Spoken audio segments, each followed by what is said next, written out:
할렐루야. 좋은 아침입니다. 5월 12일 화요일 아침입니다. 오늘 우리가 하나님 앞에서 어떤 삶을 살아야 할까요? 하나님께 주신 오늘 하루 하나님이 기뻐하시는 삶을 살아서 복을 누리는 우리의 삶이 되기를 간절히 소원합니다.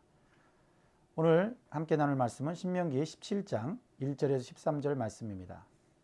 오늘 말씀의 제목은 내 삶에서 악을 제하여 주옵소서.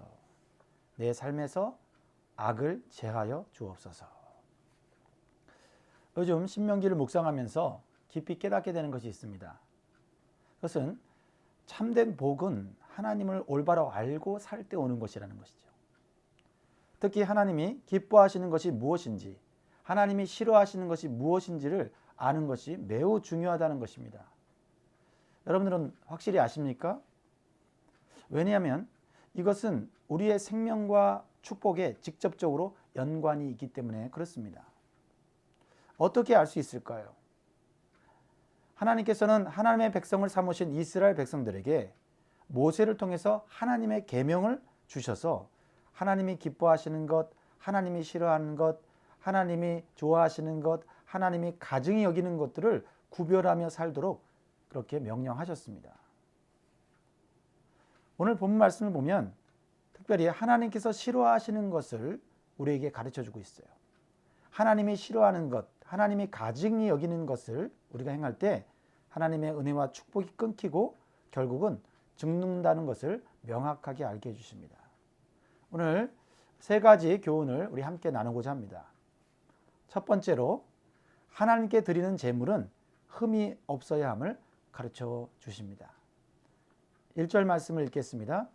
흠이나 악질이 있는 소와 양은 아무것도 내 하나님 여호와께 드리지 말지니 이는 내 하나님 여호와께 가증한 것이 됨이니라. 하나님께 예배를 드린다고, 하나님께 제물을 드린다고 하나님이 다 받으시는 것이 아니라는 것입니다. 하나님께 예배를 드리고 제물을 드릴 때 드리지 말아야 할 것이 있다는 것입니다. 무엇입니까? 흠이나 악질이 있는 소와 양은 드리지 말라고 하십니다. 하나님은 왜 이러한 제물을 받지 않으실까요? 이것은 상식적인 차원에서도 맞지 않는 것입니다. 우리가 어떤 사람에게 선물을 줄 때도 흠이 있는 것이나 결함이 있는 것을 주는 것은 그 사람을 기분 나쁘게 할 수 있고 또 올바로 대우하지 않는다는 것을 의미할 수 있다는 것이죠. 하나님께 제물을 드릴 때는 정성과 마음이 담겨져 있을 뿐만 아니라 완전하신 하나님을 올바로 대우해 드려야 되는 것입니다. 왜냐하면 하나님께서는 세상을 창조하실 때 피조물을 완전하게 창조하셨습니다.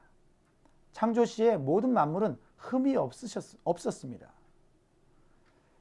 그런데 흠이 있는 제물을 드린다는 것은 완전하신 하나님, 온전하게 창조하신 하나님 앞에 그것은 하나님을 올바로 대우하는 것이 아니라는 것입니다.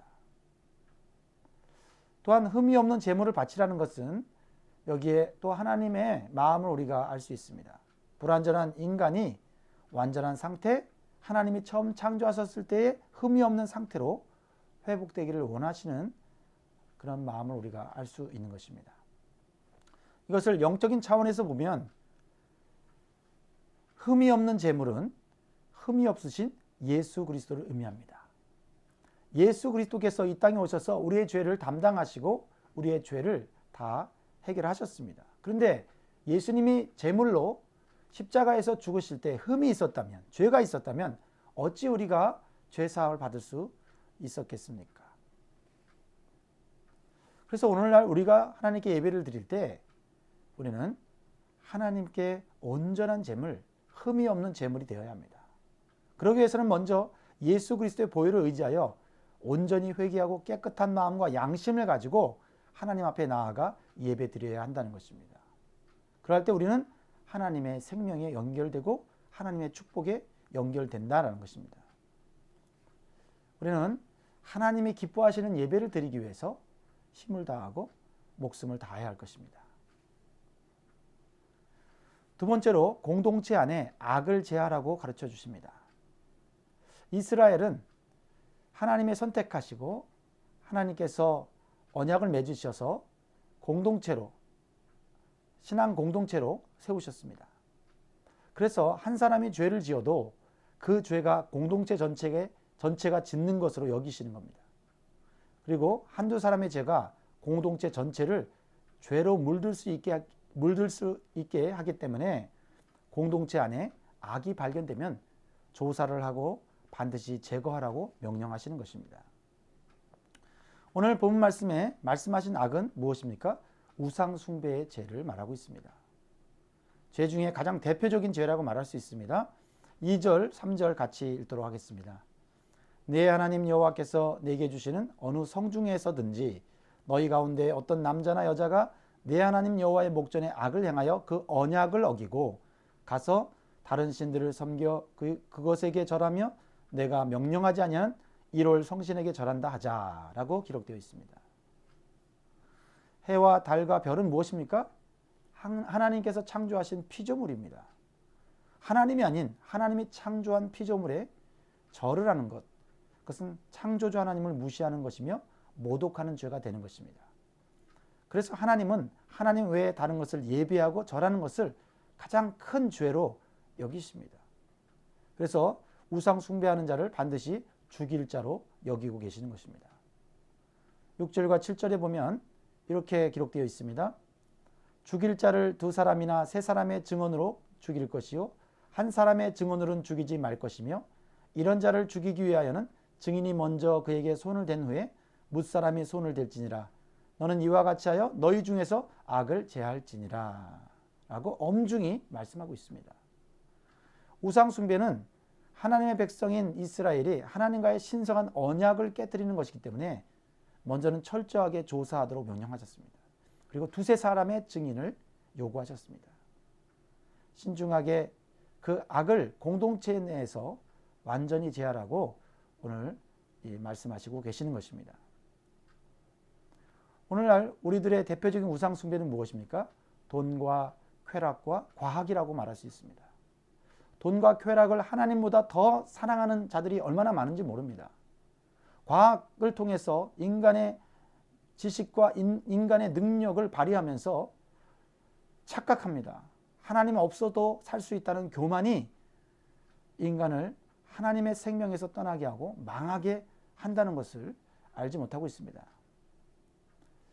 우리는 오늘 말씀을 통해서 창조주 하나님을 무시하는 우상 숭배는 죽을 죄라는 것을 마음속에 새겨야 합니다. 그리고 우리 가정 공동체 안에 하나님이 싫어하시고 증오하시는 그런 죄가 있지 않은지 살펴보고 우리는 우리의 삶 가운데, 우리의 가정 가운데, 우리 공동체 가운데 그 악을 제거하며 살 때 우리는 하나님의 생명 안에 거할 수 있는 것입니다. 세 번째로 하나님의 말씀을 절대 기준으로 삼아야 함을 가르쳐주고 계십니다. 8절부터 보면 송사와 재판에 관련된 말씀을 기록하고 있는데요. 어떠한 일로 인해서 하나님의 백성들이 다투게 될 때 각 성에서 재판을 받게 됩니다. 그런데 그 판결이 어려울 때는 중앙 성소에 있는 제사장과 재판장에게 가서 물어보고 판결을 받아야 한다는 것입니다. 8절, 9절을 읽어보겠습니다.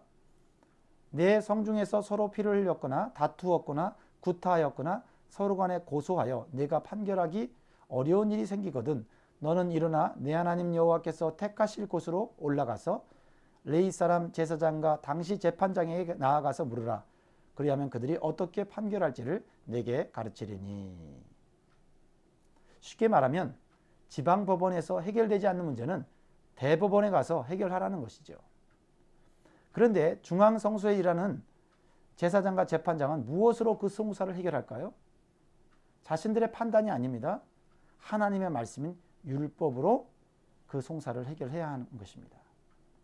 그래서 제사장이 이 율법에 근거하여 판결을 내리면 인정하고 순종해야 한다는 것입니다. 왜냐하면 하나님의 율법은 절대적인 삶의 기준입니다. 그리고 최종적인 권위인 것이에요. 그래서 이 하나님 말씀인 율법을 인정하지 않고 그 판결을 거부하면 죽이라고 명령하고 있는 겁니다. 더 이상 송사할 상위 법원은 없기 때문이죠. 12절 말씀을 봅니다. 사람이 만일 무법하게 행하고 내 하나님 여호와 앞에서 서서 섬기는 제사장이나 재판장에게 듣지 아니하거든 그 사람을 죽여 이스라엘 중에서 악을 제하여 버리라 라고 기록하고 있습니다. 무엇을 교훈하시려고 이렇게 강력하게 말씀하시는 것일까요? 하나님의 말씀은 생명이라는 것입니다. 이 말씀을 무시하면 자신의 생명을 포기하는 것과 같습니다. 그래서 하나님의 말씀이 판결하면 순종하는 것이 사는 길임을 알라는 것입니다. 그런데 오늘 실제적으로 많은 사람들이 하나님의 말씀을 불순종해도 바로 죽지 않기 때문에 세상 기준을 따라가거나 자기 속인에 옳은 대로 살아가는 것을 볼 수 있습니다. 그리고는 모든 일이 잘 되고 내 힘으로 내 노력으로 성공하는 것 같으면 하나님이 필요 없다고 말합니다. 그래서 사사시대와 같이 타락하고 헛된 인생을 살고 있는 것입니다. 하지만 죄악에 빠진 사람들이 알지 못하는 것이 있습니다. 하나님의 심판입니다. 하나님께서 심판하지 않는 것은 하나님이 안 계신 것이 아니라 하나님의 인내와 긍휼이라는 사실을 사람들은 알지 못하고 있습니다.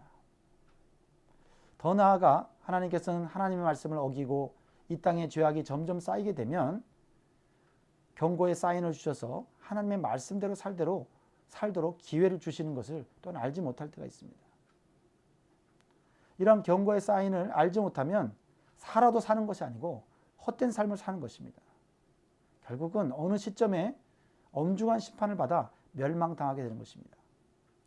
로마서 8장 13절로 14절에 보면 너희가 육신대로 살면 반드시 죽을 것이로되 영으로서 몸의 행실을 죽이면 살리니 무릇 하나님의 영으로 인도함을 받는 사람은 곧 하나님의 아들이라. 육신대로 살면 반드시 죽는다. 영으로 몸의 행실을 죽이고 살면 하나님의 영으로 인도함을 받을 수 있다라고 말하고 있습니다. 하나님의 영은 무엇입니까? 성령입니다. 성령의 인도함을 받아야만 이 시대를 살아갈 수 있습니다. 오늘날 창궐하고 있는 코로나 바이러스가 하나님의 경고의 사인이라는 것을 인식하고 받아들인다면 우리는 회개해야 합니다. 그리고 하나님 앞으로 나아가서 하나님이 주시는 생명과 축복을 공급받아야 하는 것입니다. 그러므로 이 코로나 바이러스로 인해 두려워하기보다는 회개하고 성령 충만함을 받을 수 있는 좋은 시간으로, 좋은 기회로 삼는 자가 복된 자인 것입니다. 사랑하는 성도 여러분, 우리는 이렇게 격리하고 있는 동안에 무엇을 하면 좋겠습니까?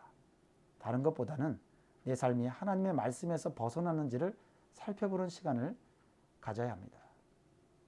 소홀히 했던 하나님 말씀을 좀 더 읽고 묵상하고 마음의 세계는 영적 훈련을 통해서 하나님 앞에 가까이 가는 그러한 삶을 실천해야 합니다.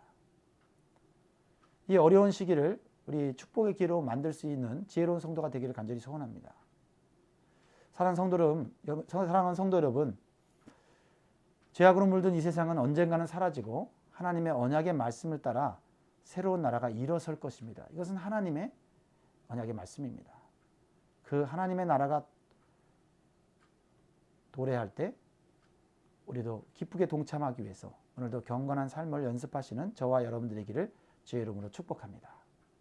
사랑하는 성도 여러분, 오늘도 힘내십시오. 사랑합니다.